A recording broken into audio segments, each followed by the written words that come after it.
கர்த்தருடைய பரிசுத்த நல்ல நாமம் மகிமைப்படுவதாக. எடுத்தவர்கள் வாசிக்கலாம். எசேக்கியேல் தீர்க்க தரிசன புத்தகம் 36ஆம் அதிகாரம் 9வது இறை வார்த்தையை ஒரு சத்தமாய் வாசிக்கலாம். இதோ நான் உங்கள் பட்சத்தில் இருந்து உங்களை கண்ணோக்குவேன், நீங்கள் பண்படுத்தப்பட்டு என்ன புரிவீங்களா? விதைக்கப்படுவீர்கள். கர்த்தர் நல்லவர். இந்த நல்ல நாளிலே கர்த்தர் நம்மோடு கூட பேசுவாராக. இன்னைக்கு சபைக்கு கர்த்தர் தருகிற வார்த்தை, நான் உங்களை கண்ணோக்குவேன், உங்களை நான் பார்த்து கொண்டிருக்கிறேன். என்னுடைய பிள்ளைகளை நான் நேசிக்கிறவர்களை, நான் வாழ வைக்க போறவங்களை, நான் வளர செய்ய போகிறவங்களை நம்ம என்ன பண்ணார்? ஆண்டவர் பார்த்து கொண்டிருக்கிறார். நான் ஒரு உதாரணத்திலிருந்து என்னுடைய செய்தியை நான் ஆரம்பிக்கிறேன். ஒரு பிறந்த குழந்தை, சின்ன குழந்தை ஒண்ணு இருக்குன்னு பாருங்களேன். அந்த குழந்தைய தாய் கையில் வைத்திருக்கும் பொழுது அந்த குழந்தை என்ன பண்ணிக்கிட்டே இருப்பாங்க? பார்த்து கொண்டே இருப்பாங்க. என் செல்லம், ஏன் என்னென்ன வார்த்தைகள்லாம் சொல்லுவாங்க. ஏன் அவங்கள பாக்குறாங்கன்னா, இந்த பிள்ளைய நான் வளர பண்ண போறேன், இந்த பிள்ளைய நான் என்ன பண்ணுவேன்? சகல நாட்களும் காத்து கொள்ள போறேன், இது என்னுடைய பிரியம், இது என்னுடைய பாசம். கர்த்தர் அவரு நம்ம கையில எடுத்துக்கொள்ளுவார். ஆனால் நான் யாரு? அவருடைய பாசம். நான் யாரு? அவருடைய நேச புள்ள. அவர் என்னை பார்த்து கொண்டிருக்க காரணம், என்னை வளர வைக்க போகிறார். எத்தனை பேர் ஆமென் சொல்ல முடியும்? அப்ப இந்த நாளிலே கர்த்தர் சபையை பார்த்து சொல்லுகிற வார்த்தை, அவர் உங்கள் பட்சத்தில் இருந்து உங்களை காண்கிற தேவனா இருக்கிறார், கண்ணோக்குகிற தேவனா இருக்கிறார்.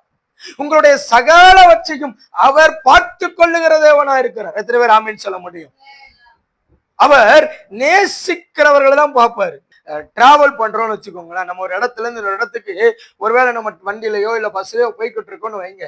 நம்ம நேசிச்ச ஒரு வாகனம் கடந்து வரும் பொழுது நம்ம என்ன பண்ணுவோம்? அதை பார்ப்போம். அது நம்மை விட்டு மறைந்து போகிற வரைக்கும் என்ன பண்ண மாட்டோம்? நம்ம கண்ணை விட்டு எடுக்க மாட்டோம். நம்ம ஆண்டவர் சொல்றாரு, இன்னைக்கு நான் உன்னைய உன் மேல வச்ச கண்ணை எடுக்க மாட்டேன், நான் உன்னை பார்த்து கொண்டிருக்கிற தேவனாக இருக்கிறேன். ஹல்லேலூயா.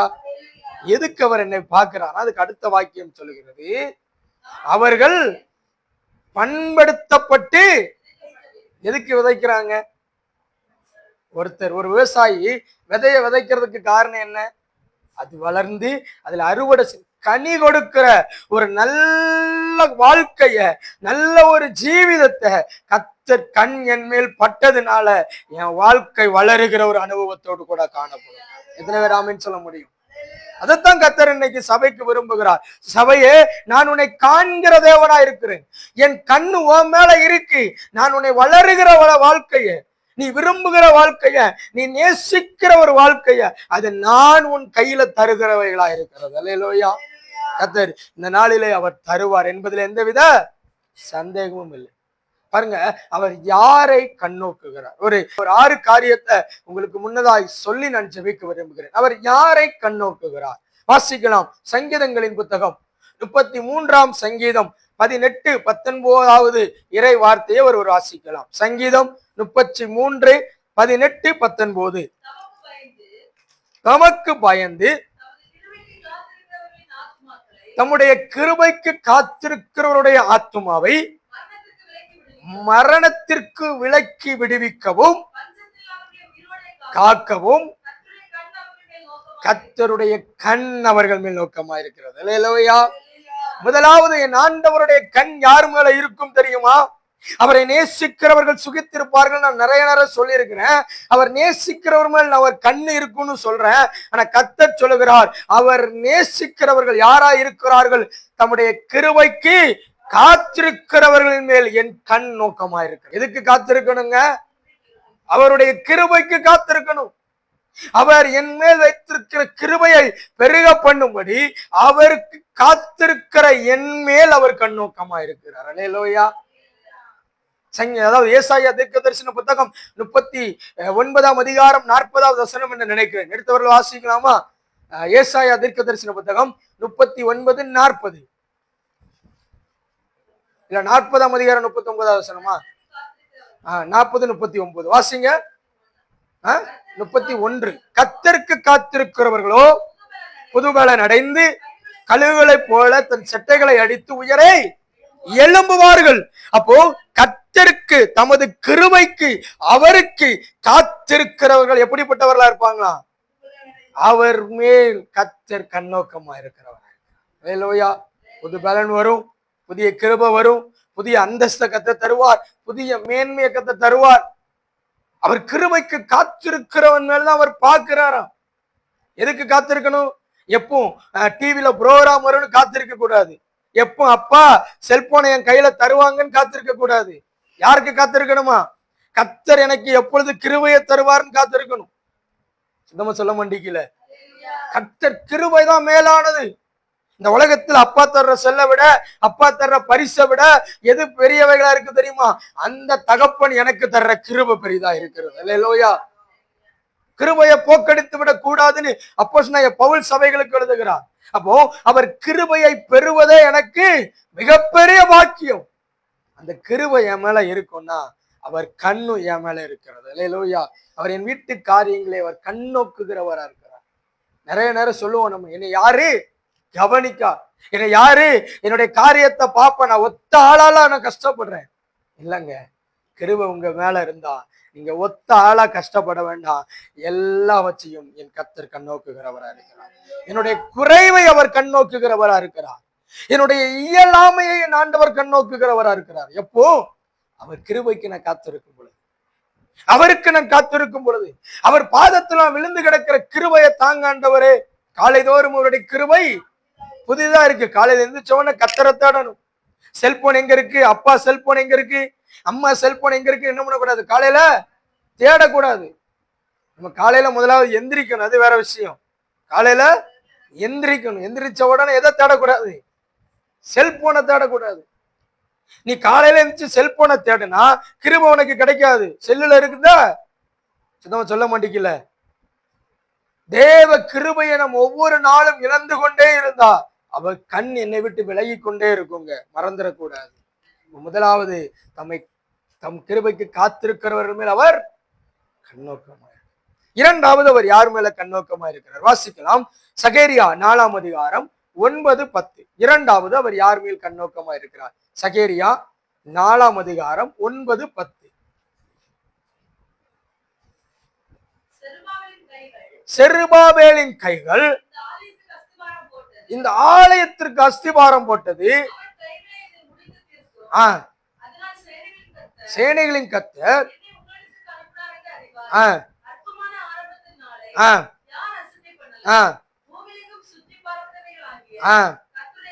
ஏழு கண்களும் செருபாபேலின் கையில் இருக்கிற தூக்கு நூலின் மேல சந்தோஷமா இருக்கிறது. சத்தமுறையிலே சொல்லலாமா? இரண்டாவது கர்த்தருடைய கண்கள் யாரு மேல இருக்கிறதா? கர்த்தருக்காய் பிரயாசப்படுகிற. எதுக்காய் பிரயாசப்படுற? என் வீட்டுக்காக. நான் நல்லா உழைச்சு என் வீட்டுக்கு நல்லா நல்லா ஒரு மாடிக்கு 2 மாடி கட்டுறவங்க மேல யாரும் இல்ல, கர்த்தருடைய கண் இல்ல. கர்த்தருக்காய் பிரயாசப்படுற. செருபாபேல் கர்த்தருடைய ஆலய வேலைக்காக, கர்த்தருடைய ஆலயம் கட்டப்படணும்னு தூக்கு நூலை எடுத்து பிரயாசப்படுறான். கர்த்தர் சொல்றாரு, அந்த தூக்கு நூலின் மேல என் கண் நோக்கமா இருக்கிறது. கர்த்தருக்காய் பிரயாசப்படுகிறவன் மேல கர்த்தருடைய கண் நோக்கமா இருக்குங்க. நீங்க உங்களுக்காய் பிரயாசப்படுகிறத விட, நீங்கள் உங்க சொந்த வேலைக்காய் பிரயாசப்படுகிறத விட, நீங்கள் உங்க சொந்த காரியங்களுக்காய் பிரயாசப்படுகிறத விட, நீங்கள் கர்த்தருக்காய் பிரயாசப்பட்டு பாருங்க. அவர் கண் உங்க மேல இருந்தா நீங்கள் எதையெல்லாம் விரும்புகிறீர்களோ அதையெல்லாம் என் தேவனுடைய கண் என் பார்வையில கொண்டு வந்து சேர்க்கும். நான் முதலாவது எதை தேடணுமா? தேவனுடைய ராஜ்யத்தையும் அவருடைய நீதியையும் தேடுங்கள், பின்பு சத்தமா சொல்லுங்களேன், இவைகள் எல்லாம் உங்களுக்கு கூட. இன்னைக்கு நம்ம எதை தேடுறோம்? சுத்தி உள்ள எது கிடைக்காதான்னு தேடுறோம். அவர் கண்ணை விட்டுட்டு, அவருக்கானவைகளை விட்டுட்டு, அவருக்கு கொடுக்க வேண்டிய முதல் இடத்தை விட்டுட்டு, அவருக்கு கொடுக்க வேண்டிய முதல் காணிக்கையை விட்டுட்டு, அவருக்கு கொடுக்க வேண்டிய முதல் தசமபாகத்தை விட்டுட்டு, அவருக்கு கொடுக்க வேண்டிய முதல் நன்மையை விட்டுட்டு எதுக்கு தேடுறோம்? பல காரியங்களை சுத்தி தேடுறோம். அவருக்கு ஒரு சம்பவத்தை உங்களுக்கு முன்னதாக சொல்ல விரும்புகிறேன். லூக்கா சுவிசேஷத்தின் புத்தகம் 4ஆம் அதிகாரம் 5ஆம் அதிகாரமான்னு தெரியல, 5ஆம் அதிகாரம் நினைக்கிறேன், எடுத்து வாசிங்களேன். லூக்கா 5ஆம் அதிகாரத்துல அங்கு வலையை மீன் பிடிக்கும்படியாக பேதுரு வலையை அலசி கொண்டிருந்தான். 5:2. நீங்க அதுக்கு மேல அந்த அதுக்கு அடுத்த லைன்ல உள்ள வசனத்தை வாசிக்கலாம். அடுத்த காலம் வாசிக்கலாம். அதற்கு சீமோன், ஐயரே, முழுவதும் பிரயாசப்பட்டோம், எனக்கு என்ன இல்ல, ஒண்ணுமே கிடைக்கல. அதுக்கு அடுத்த ஒரு வார்த்தை பேதுரு சொல்றான் பாரு, ஆயினும் உம்முடைய வார்த்தையின்படி நான் திருப்பி என்ன பண்றேன், நான் என் வலையெல்லாம் தூக்கி படகுல வச்சு திருப்பி நான் என்ன பண்றேன், முழுதும் பட்ட பிரயாசம் விருதாதான். நீங்க சொல்றீங்க இன்னைக்கு நான் பிரயாசப்பட ஆயத்தமா இருக்கிறேன். எதுக்கு தெரியுமா? மீன் பிடிக்கல, உங்க வார்த்தைக்கு. எத்தனை பேர் ஆமென் சொல்ல முடியும்? நான் மீன் பிடிக்க பிரயாசப்பட்ட ராத்திரி முழுவதும்.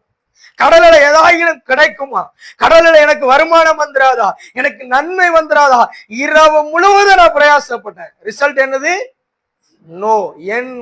நோ. ஒண்ணும் இல்ல. இப்போ ஒண்ணும் இல்லாத இடத்துல நீங்க சொல்றீங்க நான் பிரயாசப்படுறேன். அவர் கண் என் மேல் நோக்கமாயிருந்தது, படகு நிரம்பத்தக்க, அவன் படகு மட்டும் இல்லைங்க, அவருடைய கூட்டாளியின் படகும் நிரம்பத்தக்க ஒரு பெரிய மேன்மையை கர்த்தர் கட்டளையிட்டார். காரணம் என்ன தெரியுமா? தேவனுடைய கண் பிரயாசப்படுகிற பேதுருவின் மேல இருந்துச்சு. எதுக்கு பிரயாசப்படுற? என் வீட்டை நிரப்பணும், என் ஆலய நிரப்பணும், என்னுடைய எல்லாவற்றையும் நிரப்பணும்னு பிரயாசப்படுற பேதுருவின் மேல கர்த்தர் கண் படல. ஆண்டவரே நீர் சொல்லுகிறீர், ஆகையினால நான் செய்கிறேன். அவருடைய வார்த்தைக்கு கீழ்ப்படிந்து பிரயாசப்படுகிற பேதுருவுடைய படகு மட்டும் இல்லைங்க, அவன் கூட்டாளியின் படகை கர்த்தர் நிரப்ப பண்ணினார். எத்தனை பேர் ஆமென் சொல்ல முடியும்? யார் மேல இரண்டாவது கர்த்தருடைய கண் இருக்குதா? பிரயாசப்படுகிறவன். எதற்கு? கர்த்தருக்குன்னு பிரயாசப்படணும். என் வீட்டுல வளர்க்கிற ஒரு சாதாரண செடியா இருந்தாலும் சரி, என் வீட்டில் வளர்கிற பெரிய மரமா இருந்தாலும் சரி, என் வீட்டில நடக்கிற எல்லா காரியத்திற்கும் முதலாவது பிரயாசம் என் கர்த்தருக்கு தான். முதல் கனி, முதல் காரியம் அது தேவனுக்கு கொடுத்து பாருங்க. நீங்க கொடுக்கிறத அவர் வச்சுக்கிடவே மாட்டாரு, உங்களுக்கு மீண்டுமாய் 2 மடங்காய் தந்து தேவன் ஆசீர்வதிப்பார். அதுதான் தேவக்கண், அதுதான் கர்த்தருடைய கண். என் தேவனுடைய கண் என் மேல் நோக்கமா இருக்கணும்னா நான் பிரயாசப்படுகிறவனா இருக்கணும்.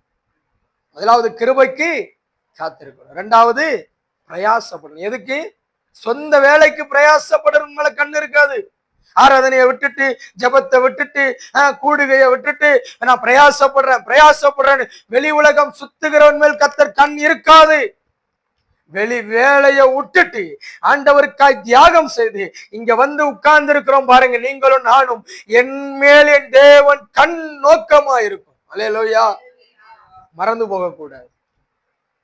எனக்கு ஆண்டவர், நான் வெளியே தான் போவேன், பிரயாசப்படுவேன், எனக்கு ஆண்டவர் என்னுடைய களஞ்சியத்தை ஆசீர்வதிக்கணும். ஆசீர்வதிக்கவே மாட்டாருங்க. நீங்க ஆண்டவருக்காய், வசனம் சொல்லுகிறது, கர்த்தருக்காய் இழந்தவன் என்னதாய் மாறினது இல்லையா, தரித்திரதாய் போனதே கிடையாது. வசனம் சொல்லுது, நீங்க ஊழியக்காரனுக்கு கொடுக்கிற ஒரு கலசத்தின் தண்ணியா இருந்தாலும் அவர் எங்க வச்சிருக்கிறாரா? அவர் பரலோகத்தில், அவர் துருத்தில இருக்கு, அவர் பக்கத்துல கர்த்தர் வைத்திருக்கிறார். ஒன்னை புரிந்து கொள்ள வேண்டாம். யாருக்கு பிரயாசப்படணும்? கர்த்தருக்கு பிரயாசம். கர்த்தருடைய ஆலயம் கட்டப்படணும்னு பிரயாசப்படணும், கர்த்தருடைய ஊழியம் கட்டப்படணும்னு பிரயாசப்படணும். நான் கர்த்தருக்கு என் குடும்பம் கட்டப்படணும்னு பிரயாசப்படணும். அல்லேலூயா. முழங்கால முடக்கி ஜெபிக்கணும். என் வீடு ஆசீர்வதிக்கப்படணும், ஆண்டவர் என்னுடைய வீடு கட்டப்படணும், என் குடும்பங்களோட, என் பிள்ளைகளுடைய வாழ்க்கை கட்டப்படணும். நீங்க பிரயாசம் எடுங்க. நீங்க உபவாசம் இருந்து ஜெபம் பண்ணி பாருங்க, நீங்க தரப்புல நின்று ஜெபம் பண்ணி பாருங்க, உங்க பிரயாசத்தை என் கர்த்தருடைய கண்கள் காண்கிறதா இருக்கிறது. மறந்து போகாதீங்க. முதலாவது சொன்ன கிருபைக்கு கத்து, 2வது சொன்ன யாருக்கு? பிரயாசப்படுகிறோம். 3வது யாரின் மேல கர்த்தருடைய கண் நோக்கமா இருக்கிறது? 2 நாளாகமத்தின் புத்தகம் 16ஆம் அதிகாரம் 9வது இறை வார்த்தையை ஒருவர் வாசிக்கலாம். 2 நாளாகமும் 16:9. தம்மை பற்றி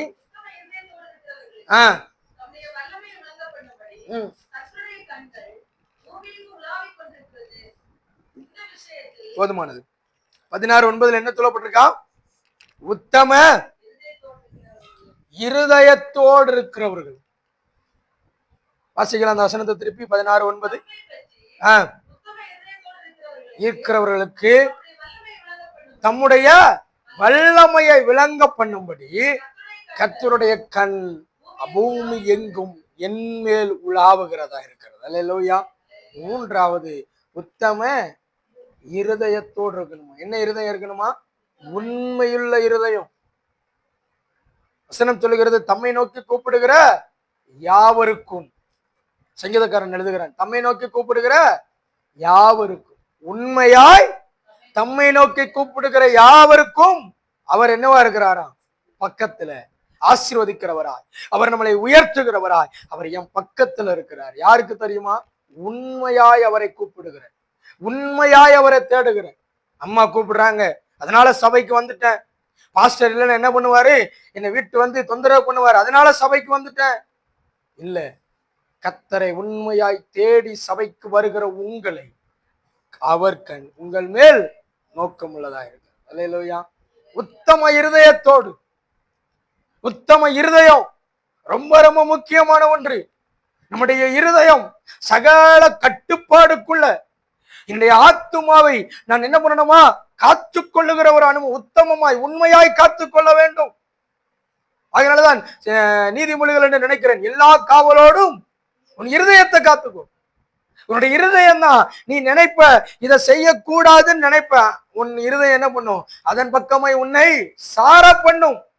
நீ எது வேண்டான்னு விளக்குறியோ, எது உனக்கு வேண்டான்னு நினைக்கியோ, அததான் உன் இருதயம் ரொம்ப என்ன பண்ணும்? பிரியப்பட்டு ஓடும். உத்தம இருதயத்தை பாருங்க. ஆண்டவர் ஆபிரகாமை பார்த்து சொன்னார், 17ஆம் அதிகாரம் 1 வசனம், நான் சர்வ வல்லமையுள்ள தேவன், நீ எனக்கு முன்னதாய் நடந்து உத்தமனாயிரு. எதுக்கு உத்தமனா இருக்க சொன்னாரு? அதுக்கு முந்தின அதிகாரம் ஆபிரகாம் தன்னுடைய சுய பலத்தை நம்பிட்டான். ஆகாரட்ட குழந்தை கிடைக்கும் உடனே இவன், நம்மளால குழந்தை பேரு எனக்கு இருக்கு, என்னுடைய சரீரத்துல பலன் இருக்கு, எனக்கு தேவன் தந்த வாக்கு தத்தத்தை விட என் சரீரம் பலன் என்னிடத்துல இருக்குதுன்னு நம்பி ஆகாரிடத்துல பிரவேசித்தான். கர்த்தர் அங்கு சொல்றாரு, இனி நான் உன் மூலமாய் வாக்கு தத்தத்தை நிறைவேற்றணும்னா, ஆபிரகாமே நீ எனக்கு முன்னதாய் நடந்து உத்தமனாயிருக்க தவறிராத. உன் மேல என் கண்ணி இருக்கணும்னா, உன் மேல என்னுடைய ஆசீர்வாதம் இருக்கணும்னா, உன் மேல நான் சொன்ன வாக்கு தத்தம் நிறைவேறணும்னா, ஆபிரகாமே உத்தம இருதயத்தோடு என்னை பின்பற்று. இன்னைக்கு சபையை பார்த்து கர்த்தர் சொல்றாரு, அவர் கண் என் மேல இருக்கணும்னா நான் போகிற இடத்துல உத்தமனா இருக்கும். வீட்டுல உத்தமனா இருக்கும், சபையில நம்மளை போல உத்தமன் இருக்க முடியாது. நம்ம அரை வீட்டை பூட்டம் போச்சுலதான் தெரியும் நம்முடைய உத்தமம். அல்லேலூயா. நம்ம செல்போனை கையில் எடுத்து யாருமே நம்ம பக்கத்துல இல்லாத பொழுதுதான் தெரியும் நம்முடைய உத்தமம். அந்த உத்தமம் செல்போனினாலே சோதிக்கப்படுகிறது. அங்கு ஆபிரகாமுக்கு மனைவினாலும் வேலைக்காரி நிமித்தமாய் அவனுடைய உத்தமம் சோதிக்கப்பட்டது. இன்னைக்கு நமக்கு நம்முடைய அறைவிட்ட பூட்டம் போச்சுலதான் உத்தமம் சோதிக்கப்படும். நம்ம செல்போனை கையில எடுக்கும் போச்சுல யாருக்கும் தெரியாம நம்ம என்ன பார்க்கிறோங்கிறது அங்கதான் உத்தமம் சோதிக்கப்படும். வாலிப தம்பி தங்கச்சி, உன் அறை வீட்டை பூட்டும் போது, யாரும் இல்லாத பொழுது உன் கையில இருக்கிற செல்போனில் நீ என்ன பார்த்து கொண்டிருக்கிறாய்? உத்தமத்தை காத்துக்கோ. நீ உத்தமனாயிருந்தால் என் தேவனுடைய கண் உன்னை விட்டு விலகாது. நீ உத்தமத்தை காத்து கொண்டால் என் தேவனுடைய கண் உன்னை விட்டு விலகாது. ஆசீர்வாதத்தை ஆபிரகாமே ஈசாக்கு உன் கையில தருவதற்கு நீ யாரா இருக்கணுமா? உத்தமனா இருக்கணும். அப்ப கர்த்தர் என்னை ஆசீர்வதிக்க, கர்த்தர் என் தலையை உயர்த்த யாரா இருக்கணும்? நானு உத்தமனா இருக்கணும். மத்தவங்க உத்தமத்தை பத்தி நம்ம பேசவே கூடாது. அவங்க சரியா இருக்காங்களா, இவங்க சரியா இருக்காங்களா, அவங்க எப்படி இருக்காங்க, அவங்க யாரையும் நம்ம பேசக்கூடாது. முதலாவது நான் உத்தமனா இருக்கிறேன். வெளியிருந்து சொல்லுவாங்க, சே இவனை போல மனுஷன் இல்லை, எனக்கு தான் தெரியும் நான் யார் என்பது. அல்லேலூயா. சத்தமா சொல்ல மாட்டீங்கல. என் உத்தமம் எனக்கு தான் தெரியும், என்னை அழைத்த என் தேவனுக்கு தெரியும் நான் உத்தமனா இருக்கிறேனா. அதான் தேவன் விரும்புகிறார். மூன்றாவது, உத்தம இருதயத்தோடு இருக்கிறவர்களை அவர் கண்ணோக்குகிறவராய் இருக்கிறார். எத்தனை பேர் ஆமென் சொல்ல முடியும்? அல்லேலூயா. ரொம்ப முக்கியங்க. 3 காரியம் சொல்லியிருக்க. முதலாவது கிருபைக்கு காத்திருக்கிறவர்கள், இரண்டாவது பிரயாசப்படுகிறவர்களுக்கு, மூன்றாவது உத்தம இருதயத்தோடு காத்துக்கொள்ள, நான்காவது யாருக்கு அவர் கண்ணோக்கமா இருக்கிறார். யோபு 42ஆம் அதிகாரம் 8வது வசனத்திலிருந்து 10வது வசனம் வரை. யோபு 42:8 வரை. ஆதலால் நீங்கள் 7 காளைகளையும் 42:8 தானமா வாசிங்க. போய் செலுத்துங்கள்.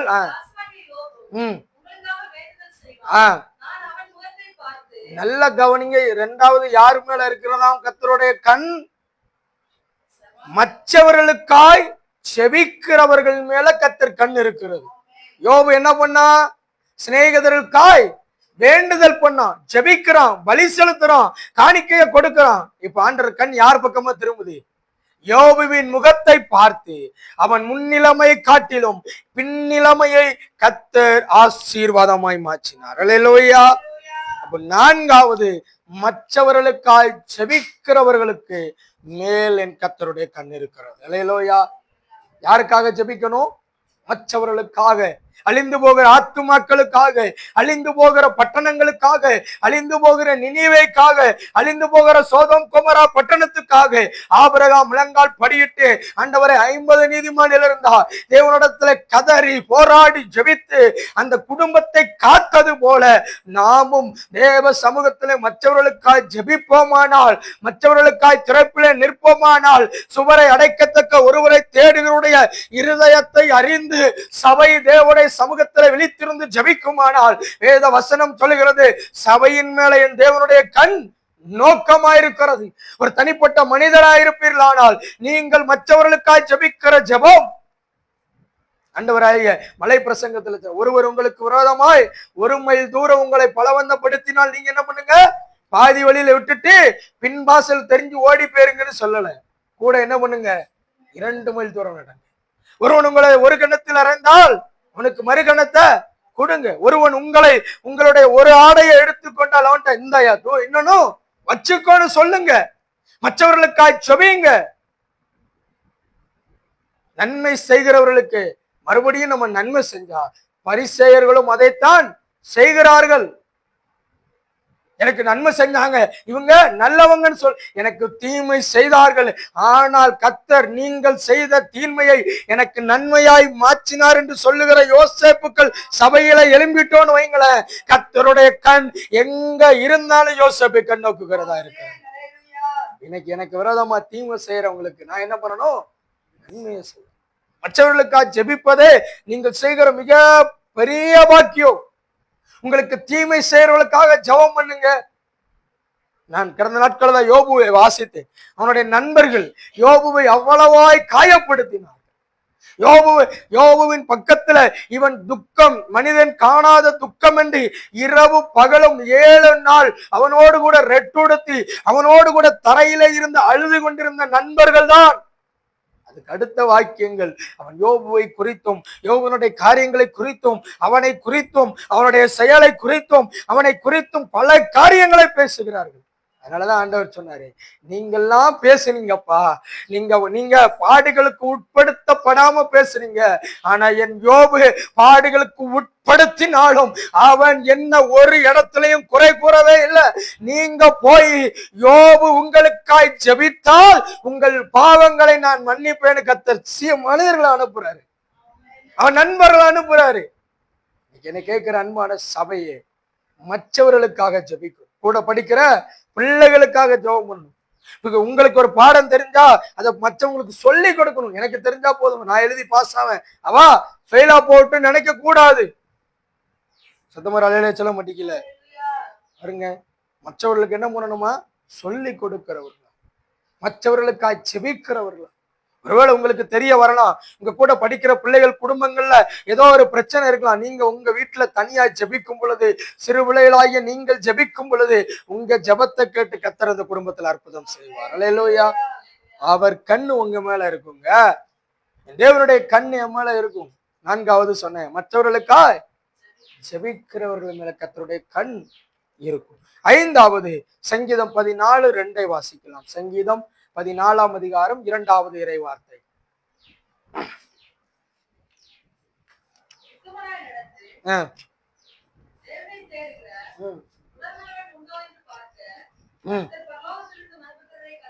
இப்ப எங்க யார பாக்குறாராம்? தேவனை தேடுகிறவர்கள், உணர்வுள்ளவர்கள் உண்டோ. யாரு? கர்த்தரை தேடுகிற உணர்வுள்ளவர். நீங்க பாருங்க, ஆங்காங்கே பல காரியங்களை தேடி போறாங்க, பல காரியங்கள். நீங்க பரிகாரம் செய்யுங்கன்னா அங்க ஒரு பெரிய கூட்டம் இருக்கு, நீங்க இந்த காரியத்தை செய்யுங்க அப்படின்னா அங்க பெரிய கூட்டம் இருக்கு. ஆண்டவர்கிட்ட வந்து கொஞ்ச நேரம் உங்க பாவத்தை அறிக்கை பண்ணுங்கன்னா என்ன இல்லை, கூட்டம் இல்லை. உணர்வுள்ள இருதயம் இங்க யார்கிட்டயுமே இல்லை. தான் பாவி என்று ஏற்றுக்கொள்ள மனதுடைய கூட்டம் மிக மிக குறைவு. நான் பாவம் செய்யல, நீ பிள்ளைகள்கிட்ட போய் கேட்டு பாருங்க, சின்ன பிள்ளைகள்கிட்ட, இதை செஞ்சியானா? நானா செய்யல. நான் செஞ்சிட்டேன்னு சொல்ற இதை விட நான் செய்யலைங்கிற கூட்டம் தான் நிறைய இன்னைக்கு உலகத்துல. இல்லையா? நீங்க செஞ்சீங்களா? இல்லை, நான் செய்யவே இல்லை. ஆதாம் என்ன பண்ணாரு? உணர்வு இல்லை, நான் தப்பு செஞ்சுட்டேங்கிற உணர்வு இல்லை. உடனே என்ன சொல்றாரு? நீ தந்த ஸ்திரியானவள் அல்லவா எனக்கு என்ன கொடுத்துட்டா? உன் கை என்ன பண்ணுச்சு? உணர்வு இல்லை. உணர்வுள்ள இருதயம் உண்டாட்டின கர்த்தர் பார்க்கிறாரு. இன்னைக்கு இங்க யாரும் பரிசுத்தவன்களாய் நிற்பதை விட பாவிகளாய் நிற்கிற கூட்டம் அநேகம். ஆனா உணர்வோடு கூட இருக்கிற, பாவத்தை குறித்த உணர்வு இருக்கிறவர்கள் தான் எங்க இருக்காங்க? சபைக்குள்ள இருக்கிறாங்க. பாவத்தை குறித்து உணர்வில்லாதவர்கள் ஆங்காங்கே பாவம் பெருகின இடத்துல கூட்டம் கூடிக்கொண்டே இருக்கிறது. கர்த்தர் பார்க்கிறாரு, அந்த உணர்வுள்ள இருதயம் யார்கிட்ட இருக்கா? நான் பாவம் செய்யறேனே, நான் அக்கிரமம் செய்யறேனே, என்னுடைய பேச்சுல பாவம் இருக்க, என்னுடைய சிந்தையில பாவம் இருக்க, என்னை பரிசுத்தமாக்குற இருதயம் வேணுமே அப்படின்னு கூப்பிடுகிறோம். கூட்டம் எங்க இருக்கிறது? அது சபைக்குள்ள மட்டும்தான் இருக்கு. அது ஆவிக்குரிய திருச்சபையில் மட்டும்தான் இருக்கு. சத்தமலையில சொல்ல மாட்டேங்கல, வேற இல்ல, வேற தெரியல. பாவம் செய்கிற உணர்வு இல்ல. கர்த்தருடைய கண் பார்த்து கொண்டே இருக்கிறது. யாராயிலும் பாவம் செய்கிற ஒரு உணர்வோடு கூட இருப்பாங்களா? அங்கே நோவா ஒரு பேழையை கட்டுறாரு. பாவம் செய்கிற உணர்வு யாராட்டு இருக்குமானா? நோவாவை கேலி செய்கிற கூட்டம் பெருகி போனது, நோவாவை அவமானப்படுத்தின கூட்டம் பெருகி போனது. ஆனா நோவா யார் என்ன சொன்னாலும் பரவாயில்ல, கர்த்தருடைய திட்டம் என் மேல இருக்குங்கிறதை அவன் தைரியமாய் செய்து முடித்தான். அவன் குடும்பம் காக்கப்பட்டது. உணர்வுள்ளவனுடைய குடும்பம் காக்கப்படும். காரணம், தீமையின் மத்தியிலே என் தேவனுடைய கண் என் மேல இருக்கிறது. அல்லேலூயா. அதான் ரொம்ப முக்கியம். அதுதான் ரொம்ப முக்கியம். உணர்வு இருக்கணும். நான் பாவம் செய்யறேனே, பாவத்தை விட்டு விலக வேண்டும் என்கிற உணர்வு சபைக்கு இருக்கணும். பாவத்தை குறித்து நீங்க பாவம் செய்யற உணர்வே இல்லைன்னு வைங்களேன், உங்களுடைய சரீரம் என்ன பண்ணு போச்சு? செத்து போயிட்டு தான் அர்த்தம். பாருங்க, சில பேருக்கு நீங்க என்னதான் அடிச்சாலும் என்ன இருக்காது? சொரணையே இருக்காது. காலில் நீங்க என்ன அடிச்சாலும் சொரணை இருக்காது. காரணம் என்ன? அவங்களுக்கு அந்த அந்த உறுப்பு என்னவா மாறிடுச்சு? செயலிழந்து போச்சு, செத்து போயிடுச்சு. அது இருந்தும் பிரயோஜனம் இல்லாத ஒரு வாழ்க்கை தான். அதனாலதான் தேவன் நம்மிடத்துல உணர்வுள்ள இருதயத்தை பார்க்கிறார். உணர்வுள்ளவன் உண்டோ? அதுக்கு முந்தின வசனம் வாசித்து பாருங்க, 14:1. தேவன் இல்லை என்று சொல்லுகிற மதிகேடன் தன் இருதயத்துல சொல்லிக் கொள்கிறான். தேவனை உண்டோ தேடுகிற இருதயம் இல்ல, உண்மையுள்ள கர்த்தரை தேடுற இருதயம் இல்ல, உண்மையாய் கர்த்தரை ஆராதிக்கிற இருதயம் இல்ல, உண்மையாய் கர்த்தரிடத்துல தன்னை ஒப்பு கொடுக்கிற இருதயம் இல்ல. பாருங்க, இன்னைக்கு அப்படிப்பட்ட இருதயம் இருக்கிறதா என்பது, அந்த உணர்வோடு கூட கர்த்தரை தேடுறீங்களாங்கிறதா கர்த்தருடைய கண்கள் பார்த்து கொண்டு. முதலாவது சொன்ன, யார் மேல் கர்த்தருடைய கண் இருக்கிறதா?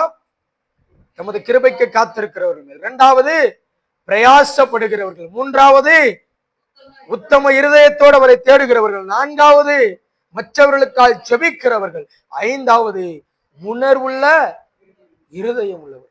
தேடுகிற உணர்வுள்ள இருதயம் உண்டோ பாருங்க. ஆறாவது வாசிக்கலாம், ஏசாயா தீர்க்க தரிசன புத்தகம் 66:2. ஏசாயா 66:2.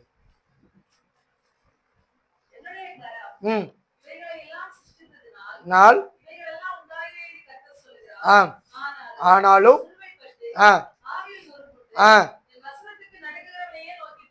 எதுக்கா? வசனத்திற்கு நடுங்குகிறவர்களை. கடைசியா கர்த்தர் சொல்ற வார்த்தை என்ன? வசனத்துக்கு நடுங்குகிறவர்கள். எதுக்கு நடுங்கணும்? கர்த்தருடைய வசனத்துக்கு நடுங்கணும். வசனத்தை கேட்டவன நடுங்கணும், நடுக்க வரணும், பயம் வரணும். ஐயா, ஆத்தும் அழிவுக்கு போகுது, ஜனங்கள் அழிந்து கொண்டிருக்கிறார்கள், வசனம் நிறைவேறி கொண்டே வருகிறது. அவர் சொன்ன அடையாளங்கள் நடந்து கொண்டே இருக்கிறது. குறிச்ச நடுக்க இருக்கணும். நான் நியாயம் செய்வதில்லை, கர்த்தர் நியாயம் செய்கிறது இல்ல. நீங்கள் கேட்டுக்கொண்டிருக்கிற ஒவ்வொரு வாரமும் சபையில பேசப்படுகிற வசனமே உங்களை நியாயம் தீர்க்கும். தெரியாதுன்னே சொல்ல முடியாதுங்க. பரிசுத்தத்தை குறிச்சு சொல்லி கொடுத்திருக்கிறேன், தேவனுக்கு ஜெபிக்கணும்னு சொல்லி கொடுத்திருக்கிறேன், கர்த்தருக்கு பரிசுத்தமா காத்துக்கணும், பாவம் செய்யக்கூடாதுன்னு சொல்றேன், வசனத்துக்கு நடுங்கணும்னு சொல்றேன், கர்த்தர் மேல் நோக்கமா இருக்கணும்னு சொல்றேன். இதெல்லாம் வார வாரம் கேட்டுட்டு வீட்டுக்கு போன பிறகு வேதத்தை கையில் எடுக்காம, முழங்கால் போட்டு ஜெபிக்காம, பரிசுத்தத்தை காத்து கொள்ளாம, ஃப்ரீ ஃபயர் ஆடுறத விடாம பரிசுத்தமா வாழலன்னா உனக்கு நரகம் இருக்கு. சிரிக்காத. வசனத்துக்கு நடுங்குகிறவர்கள் கர்த்தர் கண்ணோக்கமா ஆண்டவர்கிட்ட கேட்கணும், ஆண்டவரே இந்த வசனத்தின்படி நடக்க எனக்கு உதவி செய்யுங்கப்பா, இந்த வசனத்தின்படி என்னை காத்துக்கொள்ள உதவி செய்யுங்க ஆண்டவரே, இந்த வசனத்தின்படி நான் வாழணும் எனக்கு உதவி செய்யுங்க ஆண்டவரே, என் பரிசுத்தத்தை காத்துக்கொள்ள உதவி செய்யுங்க ஆண்டவரே. வசனத்துக்கு நடுங்குகிற பாருங்க, இந்த உலகத்திலே அதிபதி ஒருவன் இருக்கிறான், எதுக்குமே பயப்பட மாட்டாங்க. அவன் எதுக்குமே பயப்பட மாட்டான். ஆண்டவருக்கு முன்னாடியே போய் நெஞ்ச நிமித்தனவன் நம்மளால விட்டு வைப்பானா? சுத்தமா சொல்ல மாட்டீங்களே. 40 நாள் உபவாசம் முடிஞ்சு இயேசு கிறிஸ்து வாராரு, சகலவத்திற்கும் சொந்தக்காரட்டே போய் நான் தான் யாரு அதிபதினு சொன்னவன் நம்மளை சும்மா விட்டு வைப்பானா? ஆண்டவர் என்ன பண்ணாரு? நான் இயேசு கிறிஸ்துவின் குமாரன், நான் சொல்றேன் நீ வெளியே போ அப்படின்னு சொன்னாரு? இல்லைங்க, வேத வசனத்தின்படி போய் சாசை துறத்தினார். அல்லேலூயா. வசனம்தான் உங்களுக்கும் எனக்கும் நியாயம் செய்கிற மிகப்பெரிய சாவி. மறந்து போக கூடாது. வசனம் எனக்குள்ள இருக்கணும். வசனம் எனக்குள்ள இல்லைன்னா ஜீவன் இல்ல. வேதனை வாசிக்கலாம் எனக்குள்ள ஜீவன் இல்ல. வேதத்தை நான் கீழ்ப்படினா எனக்குள்ள என்ன இல்ல, ஒரு பெரிய சுகம் இல்ல. மறந்து போகாது. அவர் வார்த்தையை அனுப்பி சுகப்படுத்துகிற எனக்குள்ள வசனம் இருக்கணும். எனக்குள்ள வசனம், தேவன் என்னுடைய வசனம், நான் பாவம் செய்யும் பொழுது பாவத்தை நோக்கி என் கால்கள் விரைந்தோடும் போது வசனம் தான் தடை பண்ணும். நீ வேதம் வாசிக்கல, வேதம் உனக்கு தெரியலன்னா தடை பண்ணாது. நரகத்தின் பாதை விசாலமா இருக்கும், வேகமா ஓடி வந்தால போய் விழுந்துருவேன். வசனம் இருந்தா, ஓ இது செய்யக்கூடாதுன்னு வசனம் சொல்லியிருக்குல்ல, எனக்கு தடை இருக்கும். ஆவியானவர் பேசுகிறதை வசனம் உனக்குள் இருந்தாதான் உன் காது கேட்கும். நல்லா புரிஞ்சுக்க. ஆவியானவர் பேசுவதை வசனம் உனக்கு இல்லைன்னா கேட்காது. இன்னைக்கு நான் தமிழ்ல பேசுறேன், உங்களுக்கு தமிழ் மொழி தெரியுங்கிறதுனால நான் பேசுறது உங்களுக்கு புரியுது. ஆவியானவருக்கு வேற எந்த மொழியும் தெரியாது. அவருக்கு தெரிஞ்ச மொழி என்னது? வேதங்கிற ஒரு மொழிதான். இந்த வேதம்ங்கிற ஒரு மொழியாலதான் ஆவியானவர் என்னோடு கூட பேசுவார். வேதம் எனக்குள்ள இல்லைன்னு வைங்களேன், ஆவியானவர் பேசுறது என்ன கண்ணாது? காதுக்கு கேட்காது. வேதத்தை முடிந்த அளவுக்கு மனப்பாடம் செய்யணும். முடிந்த மட்டும் வேதத்தை வாசிக்கையாகிலும் மறந்துடக்கூடாது. வேலை இருக்கு, எனக்கு பிசினஸ் இருக்கு, அங்க போறேன் இங்க போறேன், சரி நீங்க எங்க போனாலும் சரி, இன்னைக்கு செல்போன்ல இருக்கு, நான் செல்போனை நியாயப்படுத்தல, கையில உங்களுக்கு அடக்கமான மொபைல் பைபிள் எவ்வளவோ வந்துட்டு, உங்க பேண்ட் பாக்கெட்ல வைக்கிற அளவுக்கு பைபிள் வந்துட்டு, நீங்க உபயோகப்படுத்துற சின்ன ஹேண்ட்பேக்ல வைக்கிற அளவுக்கு பைபிள் வந்துட்டு, நீங்க டிராவல் பண்ணும்போது எடுத்து வாசிக்கலாம். நேரம் இல்லைன்னு மட்டும் தயவு செய்து சொல்லாதீங்க. சாப்பிட்டுட்டு தூங்குறதுக்கு எவ்வளவு நேரம் செலவழிக்கும்? யாராட்டும் ஒரு உறவினர்கள் வந்தா எவ்வளவு நேரம் செலவழிக்கும்? செல்போனை கையில தூக்கி வச்சு அது கை வலிச்சாலும் ஒத்த கை இறக்கிட்டு இப்படி ஒரு கை இறக்கிட்டு எவ்வளவு நேரம் செல்போன் நேரத்தை செலவழிக்கும்? வேத வாசிக்க நேரம் இல்லைன்னு சொல்லக்கூடாது. வேத வாசிக்கிற இருதயம் எனக்குள்ள இல்ல, இன்னைக்கு வரும்னு நான் நம்புறேன். அல்லேலூயா.